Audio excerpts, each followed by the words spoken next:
Good morning everybody. আশা কৰো সকলো ভালে কুশলে আছে। এ আপোনালোকে দেখা পাইছে এখিনি গুটেখিনি লোকেল মুৰ্গী হয়। ইহঁতক হেউজিয়া শাক পাচলি খাবলৈ দিয়া হৈছে। এ সব কেনেকৈ আহিছে আদি হেউজিয়া শাক পাচলিখিনি খাবলৈ মই আপোনালোকক দেখুৱাইছো। এ সব লোকেল মুৰ্গীক ধান ৰাইচ পলিছ এনেকুৱা হেউজিয়া শাক পাচলি খাব দিলে সিহঁতৰ কাৰণে বহুতেই ভাল। সেইকাৰণে ময়ো চেষ্টা কৰিছোঁ। প্ৰায়ে দেখোঁ গাঁৱৰ পৰিৱেশবিলাকত এনেকৈ হেউজিয়া শাক পাচলি খাবলৈ দিয়া। সেয়ে ময়ো চেষ্টা কৰিছোঁ এনেকৈ সিহঁতক হেউজিয়া শাক পাচলি দি সিহঁতৰ শৰীৰত মানে যিটো লোকেল মুৰ্গীৰ টেষ্ট সেই টেষ্টটো আনিবলৈ চেষ্টা এটা চলাই আছোঁ।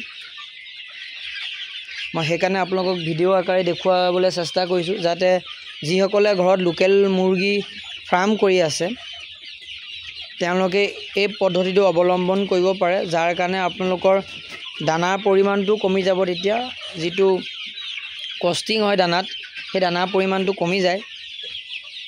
সেইকাৰণে মই আপোনালোকক দেখুৱাই আছোঁ। এয়া চাওক,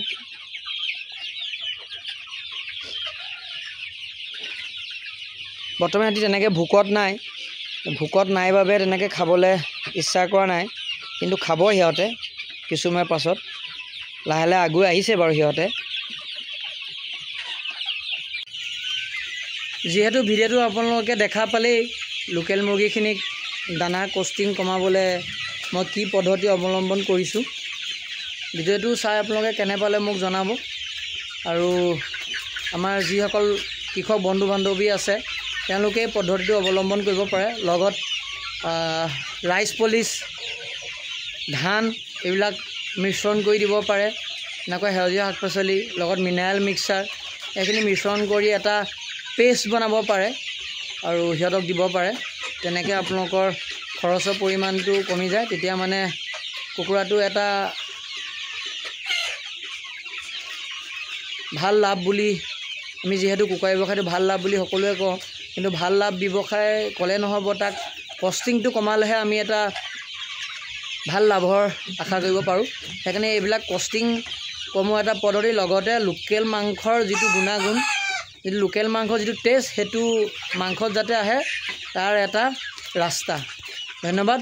ভিডিঅ'টো চাই কেনেকুৱা লাগিলে সকলোৱে জনাব কমেণ্ট আকাৰে, আৰু ভাল লাগিলে লাইক কৰিব, শ্বেয়াৰ কৰি দিব।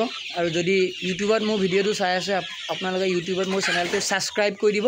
আৰু যদি ফেচবুকত আপোনালোকে ভিডিঅ'টো চাই আছে এনেকুৱা ধৰণৰ ভিডিঅ'বিলাক পাই থাকিবৰ কাৰণে, এনেকুৱা ধৰণৰ ভিডিঅ'বিলাক আপোনালোকে চাই থাকিবৰ কাৰণে মোৰ পেজটো ফ'ল' কৰি দিব। তেতিয়ালৈকে সকলোকে ভালে থাকক, কুশলে থাকক। আজিলৈ ইমানতে টাটা।